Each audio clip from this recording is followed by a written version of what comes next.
Hello everyone. ಇವಾಗ ತಾನೇ ಹಾಸ್ಪಿಟಲ್ಗೆ ಹೋಗಿದ್ದು ಬಂದಾಯಿತು. ನನ್ನ ಒಂದು ಚೆಕಪ್ ಇತ್ತು, ನಾರ್ಮಲ್ ಚೆಕಪ್ ಇತ್ತು.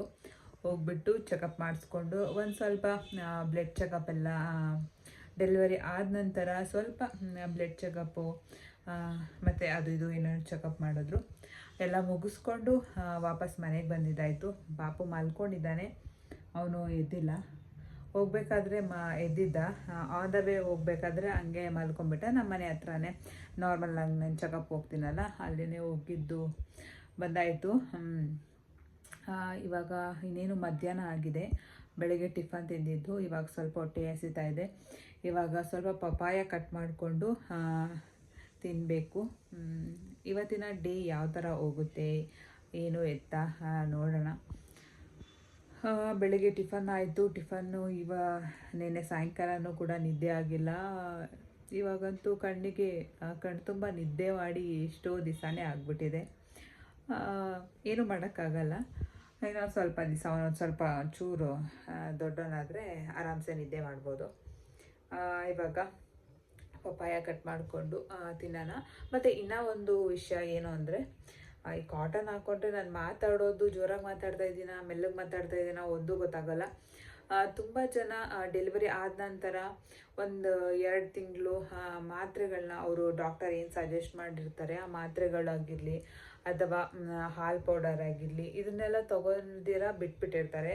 ದಯವಿಟ್ಟು ಯಾರೂ ಆ ಥರ ಮಾಡಬೇಡಿ. ಡಾಕ್ಟರ್ ಹತ್ರ ನೀವು ಕನ್ಸಲ್ಟೇಷನ್ಗೆ ಹೋಗ್ತಿರಲ್ವ, ಸೊ ಅವಾಗ ಅವ್ರು ಎಷ್ಟು ದಿವಸ ಹೇಳ್ತಾರೆ ಅಷ್ಟು ದಿವಸ ನೀವು ಮಾತ್ರೆನ ತೊಗೊಳ್ಳಿ. ಯಾಕಂತಂದರೆ ನಮ್ಮ ಬಾಡಿಯಲ್ಲಿ ತುಂಬ ಡೆಲಿವರಿ ಆದಮೇಲೆ ಎಲ್ಲ ಕ್ಯಾಲ್ಶಿಯಮ್ಮು ಎಲ್ಲ ಕಡಿಮೆ ಆಗಿಬಿಟ್ಟಿರುತ್ತೆ, ಬ್ಲಡ್ ಎಲ್ಲ ಕಡಿಮೆ ಆಗಿಬಿಟ್ಟಿರುತ್ತೆ. ಸೊ ಅದರಿಂದ ಅವ್ರು ಏನೇನು ಹೇಳ್ತಾರೆ ಅದನ್ನೆಲ್ಲ ತೊಗೊಂಡ್ರೆ ತುಂಬಾ ಒಳ್ಳೆಯದು. ನಮ್ಮ ಬಾಡಿ ಕೂಡ ನಾರ್ಮಲಾಗಿ ಮೊದಲು ಯಾವ ರೀತಿ ಇತ್ತು ಆ ರೀತಿ ರಿಕವರ್ ಆಗೋಕ್ಕೆ ಹೆಲ್ಪ್ ಮಾಡುತ್ತೆ. ಐರನ್ನು, ಕ್ಯಾಲ್ಶಿಯಮ್ಮು ಇದೆಲ್ಲ ಬಾಡಿಯಲ್ಲಿ ಡೆಲಿವರಿ ಆದಮೇಲೆ ಕಡಿಮೆ ಆಗಿಬಿಟ್ಟಿರುತ್ತೆ. ತುಂಬ ಜನ ಮಾತ್ರೆಗಳನ್ನ ಸ್ಟಾಪ್ ಮಾಡಿಬಿಟ್ಟಿರ್ತಾರೆ. ಅದಕ್ಕೋಸ್ಕರ ಕಾಲು ನೋವು, ಕೈ ನೋವು, ಬ್ಯಾಕ್ ಪೇನು, ಕಾಲು ಸೆಳೆತ ಈ ಥರ ಎಲ್ಲ ಡೆಲಿವರಿ ಆದ ನಂತರ ಬರೋ ಚಾನ್ಸಸ್ಸು ತುಂಬಾ ಇರುತ್ತೆ. ಸೊ ಅದರಿಂದ ಆದಷ್ಟು ಮಾತ್ರೆ ಎಲ್ಲ ತೊಗೊಂಡ್ರೆ ಅದೆಲ್ಲ ನಾವು ಕಡಿಮೆ ಮಾಡ್ಕೊಬೋದು. ಹಾಲಿನ ಪೌಡ್ರೆಲ್ಲ ತೊಗೊಳೋದ್ರಿಂದ ಒಳ್ಳೆ ಎನರ್ಜಿ ಬರುತ್ತೆ. ನೆಕ್ಸ್ಟ್ ಬೇಬಿಗೆ ನಮ್ಮ ಬಾಡಿ ಪ್ರಿಪೇರ್ ಆಗುತ್ತೆ. ಇವಾಗ ನಾನು ಮಾತಾಡ್ತಾ ಇರೋದು ನೋಡಿ ಅವನು ಎದ್ದೇಳ್ತಾ ಇದ್ದಾನೆ.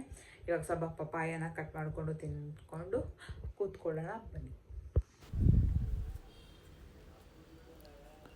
ಹಾಸ್ಪಿಟಲ್ಗೆ ನಾವು ಬೆಳಗ್ಗೆ ಒಂದು 10:30 ಅಷ್ಟರಲ್ಲೇನೋ ಹೋಗಿದ್ವಿ. 10:30, 10:40 ಹಂಗೆ.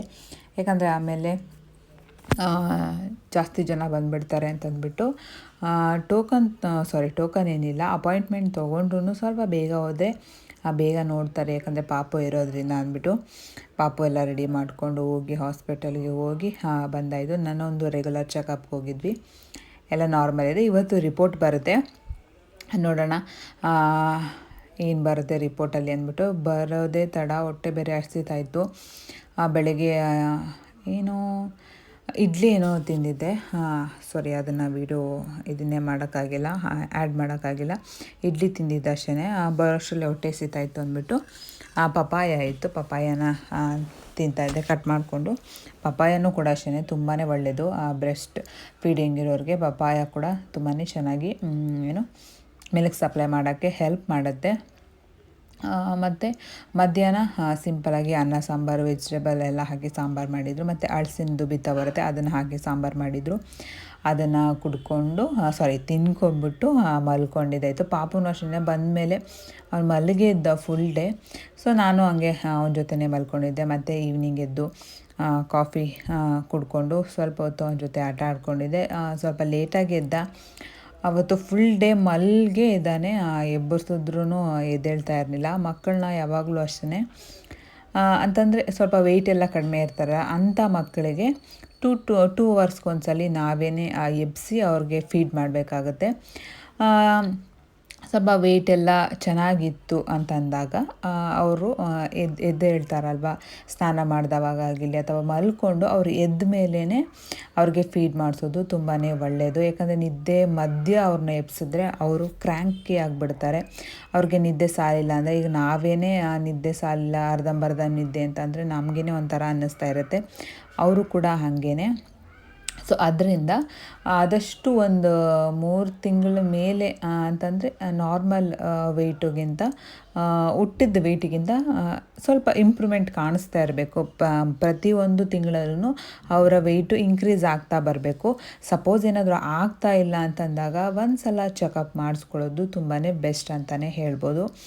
ಅದಾದ ನಂತರ ಮೋಮೋಸು ಒಂದು ಸ್ನ್ಯಾಕ್ಸ್ಗೋಸ್ಕರ ಮೋಮೋಸ್ನ ತಿಂದೆ. ಅದು ಕೂಡ ಕ್ಯಾಬೇಜಲ್ಲಿ ಮಾಡಿರೋದ್ರಿಂದ ಅದು ಕೂಡ ಏನಿಲ್ಲ, ಎಲ್ಲ ಹೀಟ್ ಐಟಮ್ಸ್ ಏನು ಬರುತ್ತೆ ಅದನ್ನೆಲ್ಲ ತಿನ್ಬೋದು.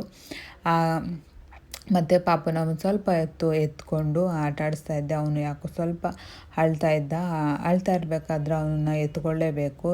ಇಲ್ಲಾಂದರೆ ಅವನು ಕೆಳಗಡೆ ಮಲ್ಕೊಂಡೆಲ್ಲ ಇದು ಮಾಡೋದೆಲ್ಲ ತುಂಬಾ ರಿಸ್ಕು ಅವನ್ನ ಸಮಾಧಾನ ಮಾಡೋದು. ಅವನು ಹುಟ್ಟಿದಾಗ 2 kg 700 ಗ್ರಾಮ್ ಏನೋ ಇದ್ದ, ಬಟ್ ಇವಾಗ ಚೆನ್ನಾಗಿ ಇಂಪ್ರೂವ್ ಆಗಿದ್ದಾನೆ ಅವನು. ಸೊ ಅದರಿಂದ ಅಂದರೆ ಅವರ ಮಕ್ಕಳು ಅವ್ರವ್ರ ಮೇಲೆ ಡಿಪೆಂಡ್ ಆಗುತ್ತೆ. ಫೀಡ್ ಎಲ್ಲ ಚೆನ್ನಾಗಿ ತೊಗೊಂಡು ಚೆನ್ನಾಗಿ ಇಂಪ್ರೂವ್ ಮಾಡಬೇಕಾಗತ್ತೆ ಮದರು. ಸೊ ಇವಾಗ ಅವನು ನಾರ್ಮಲ್ ವೆಯ್ಟ್ ಚೆನ್ನಾಗಿದ್ದಾನೆ. ಮತ್ತು ಸಾಯಂಕಾಲ ಊಟಕ್ಕೆ ಚಪಾತಿ ಮತ್ತು ಕ್ಯಾಬೇಜ್ದು ಪಲ್ಯ ಮಾಡ್ಕೊತಾ ಇದ್ದೀನಿ. ಸ್ವಲ್ಪ ಇದಿತ್ತು, ಬಾಳೆಕಾಯಿದ್ದು. ಸರಿ, ಬಾಳೆಕಾಯ್ದು ತವಾ ಫ್ರೈ ಥರ ಮಾಡ್ಕೊಳ್ಳೋಣ ಅಂದ್ಬಿಟ್ಟು ತವಾ ಫ್ರೈನ ಮಾಡ್ಕೊತಾ ಇದ್ದೀನಿ. ವೆಜಿಟೇಬಲ್ಸಲ್ಲಿ ಎಲ್ಲ ಥರ ವೆಜಿಟೇಬಲ್ಸ್ನ ತಿನ್ಬೋದು. ಎಲ್ಲದೂ ಕೂಡ ತುಂಬಾ ಒಳ್ಳೆಯದು. ಅದು ತಿನ್ನಬಾರ್ದು ಇದು ತಿನ್ನಬಾರ್ದು ಆ ಥರ ಏನು ನನ್ನ ಅನಿಸಿಕೆ, ನನ್ನ ಒಪಿನಿಯನ್. ಅದರಲ್ಲೇನು ಎಫೆಕ್ಟ್ ಆಗಲ್ಲ ಬೇಬಿಗೆ.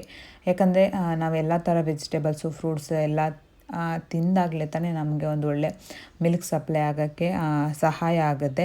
ಡಾಕ್ಟರ್ ಹೇಳ್ತಾರೆ ಅವ್ರು ಏನು ತಿನ್ನಬೇಕು ಏನು ತಿನ್ನಬಾರ್ದು ಅಂತಂದ್ಬಿಟ್ಟು. ಅದ್ರ ಪ್ರಕಾರ ನಾನು ಫಾಲೋ ಮಾಡೋದು. ಇವಾಗ ಸಿಂಪಲ್ಲಾಗಿ ಆ ಕ್ಯಾಬೇಜ್ ಪಲ್ಯ ಎಲ್ಲರಿಗೂ ಕಾಮನ್ನಾಗಿ ಮಾಡೇ ಮಾಡ್ತಾರೆ.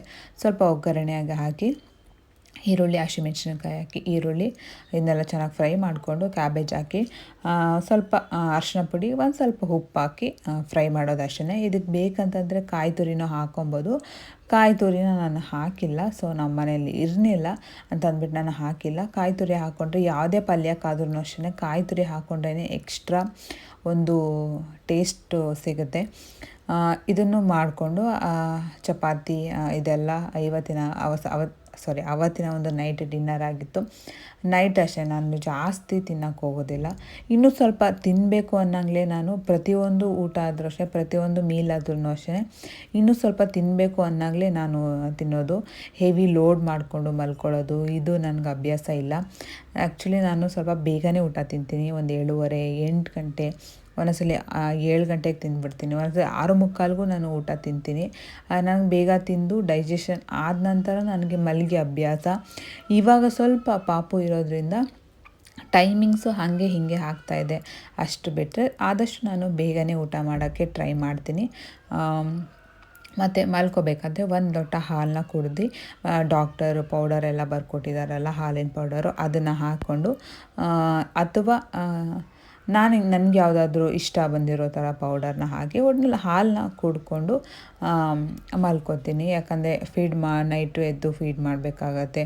ಸಪೋಸ್ ಏನಾದರೂ ಹೊಟ್ಟೆ ಹಸಿತಾ ಇದ್ದರೆ ನೈಟು ಕೂಡ ಎದ್ದು ತಿನ್ನಬೇಕಾಗತ್ತೆ. ಮತ್ತು ತವಾ ಫ್ರೈಗೆ ಇಲ್ಲಿ 2 ಟೇಬಲ್ ಸ್ಪೂನ್ ಆಗೋಷ್ಟು ಕಡಲೆ ಹಿಟ್ಟು, 1 ಟೇಬಲ್ ಸ್ಪೂನ್ ಆಗೋಷ್ಟು ರವೆನ ತೊಗೊಂಡಿದ್ದೀನಿ.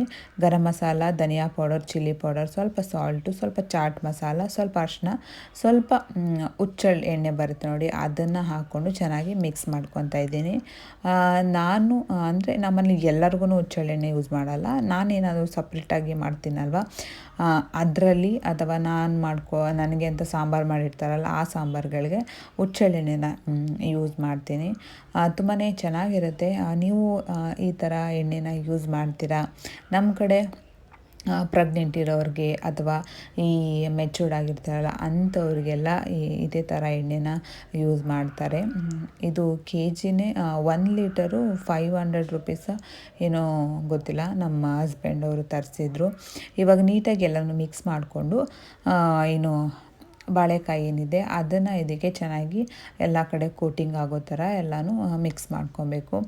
ಇದು ಬಾಳೆಕಾಯಿನೂ ಹಾಕೊಬೋದು, ಅಥವಾ ಬ್ರಿಂಜರ್ ಅಂತ ಬರುತ್ತೆ ನೋಡಿ, ಕಪ್ಪು ಬದನೆಕಾಯಿದು ದೊಡ್ಡದು ಬರುತ್ತೆ ನೋಡಿ, ಅದನ್ನು ಹಾಕ್ಕೊಂಡು ತವಾ ಫ್ರೈ ಥರ ಮಾಡಿಕೊಂಡ್ರೆ ಅದು ಕೂಡ ಅಷ್ಟೇ ಒಂದು ಸೈಡ್ಗೆ ಅನ್ನ ಸಾಂಬಾರು ಜೊತೆ ಆಗಿರಲಿ, ಅಥವಾ ನಿಮ್ಗೆ ಏನಾದರೂ ತಿನ್ನಬೇಕು ಅನ್ನಿಸ್ದಾಗ ಮಾಡಿಕೊಂಡು ತಿಂದರೆ ತುಂಬಾ ಚೆನ್ನಾಗಿರುತ್ತೆ. ಸೈಡ್ ಡಿಶ್ಗೆ ಅಂತೂ ಸಖತ್ ಕಾಂಬಿನೇಷನ್ ಅಂತಾನೆ ಅನ್ಬೋದು. ನಾನಂತೂ ಬಾಳೆಕಾಯ್ದು ಫ್ರೈದು ಅಥವಾ ಬಾಳೆಕಾಯ್ದು ತವಾ ಫ್ರೈ ಈ ಥರದ್ದು ನಾನು ಮಾಡ್ಕೊಂಡು ತಿಂತಾ ಇರ್ತೀನಿ. ನೀವು ಈ ರೆಸಿಪಿನ ಟ್ರೈ ಮಾಡಿದ್ದೀರಾ ಏನು ಆಯ್ತಾ ಅಂತ ಕಾಮೆಂಟ್ ಮಾಡಿ.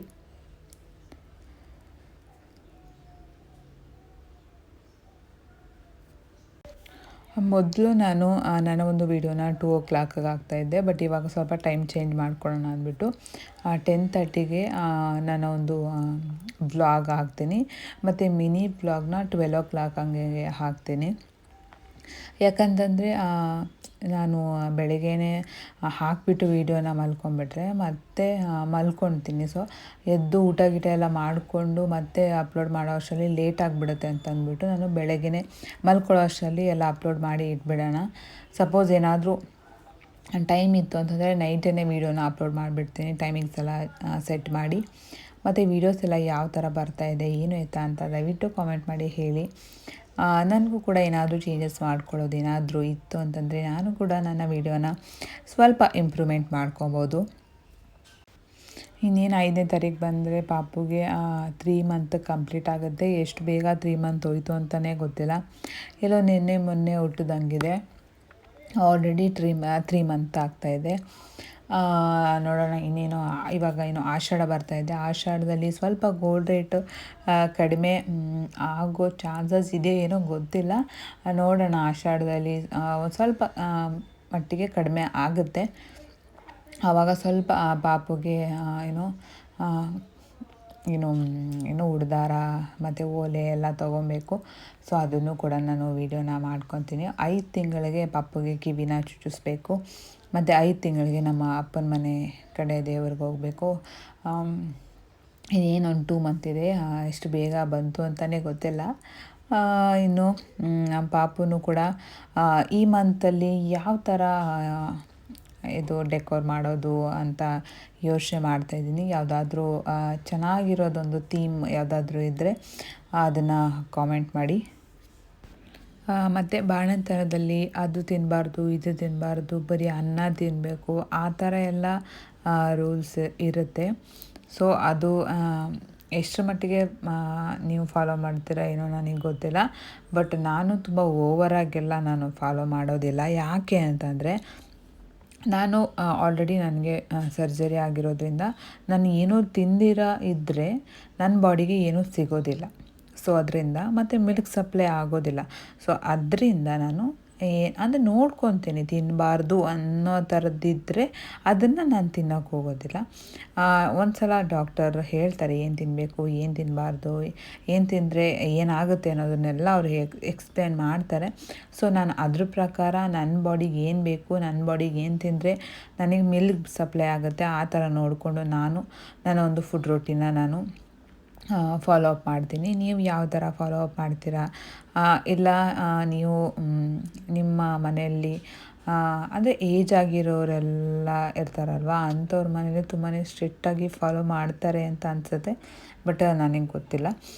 ಅಂದರೆ ಅವರವರ ಕೆಪಾಸಿಟಿ ಅಂತ ಅನ್ಬೋದು. ಯಾಕಂದ್ರೆ ಕೆಲವೊಬ್ರು ಏನೂ ತಿನ್ನೋದಿಲ್ಲ, ಚೆನ್ನಾಗಿ ಹಾಲು ಬರ್ತಾ ಇರುತ್ತೆ. ಕೆಲವೊಬ್ರು ಏನು ಮಾಡ್ತಾರೆ, ಎಲ್ಲನೂ ತಿಂತಾರೆ ಬಟ್ ಹಾಲು ಬರೋದಿಲ್ಲ. ಆ ಥರದವ್ರಿಗೆ ಏನೂ ಮಾಡೋಕ್ಕಾಗೋದಿಲ್ಲ ಅಲ್ವಾ. ಸೊ ಆ ಟೈಮಲ್ಲಿ ಏನು ಬರುತ್ತೆ, ಯಾವ ಥರ ಇರುತ್ತೆ ಸಿಚುವೇಶನ್ನು, ನಾವು ಅದಕ್ಕೆ ಹೋಗಬೇಕು. ಅದನ್ನು ತಿಂದುಬಿಟ್ಲು ಇದನ್ನು ತಿಂದುಬಿಟ್ಲು ಆ ಥರದ್ದು ಏನೂ ಇರೋದಿಲ್ಲ. ಆ್ಯಕ್ಚುಲಿ ಹೇಳ್ಬೇಕಂದ್ರೆ ಬ್ಯಾಕ್ ಪೇನ್ ಬರುತ್ತೆ, ಸಿಸರಿನ್ ಆದರೆ ಬ್ಯಾಕ್ ಪೇನ್ ಬರುತ್ತೆ, ಆ ಥರದ್ದೆಲ್ಲ ಇರುತ್ತೆ. ಸೊ ಆ್ಯಕ್ಚುಲಿ ಹೇಳ್ಬೇಕಂದ್ರೆ ನಾವು ಯಾವ ಪೊಸಿಷನಲ್ಲಿ ಕೂತ್ಕೋತೀವಿ ಅನ್ನೋದ್ರ ಮೇಲೆ ಡಿಪೆಂಡ್ ಆಗುತ್ತೆ ನಮಗೆ ಬ್ಯಾಕ್ ಪೇನ್ ಬರುತ್ತೋ ಬರಲ್ವೋ ಅನ್ನೋದು. ಮತ್ತು ನಾವು ಎಷ್ಟು ಮಟ್ಟಿಗೆ ರೆಸ್ಟ್ ತೊಗೋತೀವಿ ಅನ್ನೋದ್ರ ಮೇಲೆ ಡಿಪೆಂಡ್ ಆಗುತ್ತೆ. ಮತ್ತು ನಾವು ಯಾವ ಥರ ಫುಡ್ ತಿಂತೀವಿ, ನಮ್ಮ ಒಂದು ಫುಡ್ ರೂಟೀನ್ ಯಾವ ರೀತಿ ಇರುತ್ತೆ, ನಮ್ಮ ಲೈಫ್ ಸ್ಟೈಲ್ ಯಾವ ಥರ ಇರುತ್ತೆ, ಅದ್ರ ಮೇಲೆ ನಮ್ಮ ಒಂದು ಹೆಲ್ತ್ ಕನ್ಸಿಡರ್ ಆಗಿರುತ್ತೆ ಹೊರತು ಸಿಸೇರಿಯನ್ ಆದ ತಕ್ಷಣವೇ ನಮಗೆ ಬ್ಯಾಕ್ ಪೇನ್ ಬರುತ್ತೆ ಅನ್ನೋದು ಒಂದು ಮೂಢನಂಬಿಕೆ ಅಂತಲೇ ಹೇಳ್ಬೋದು.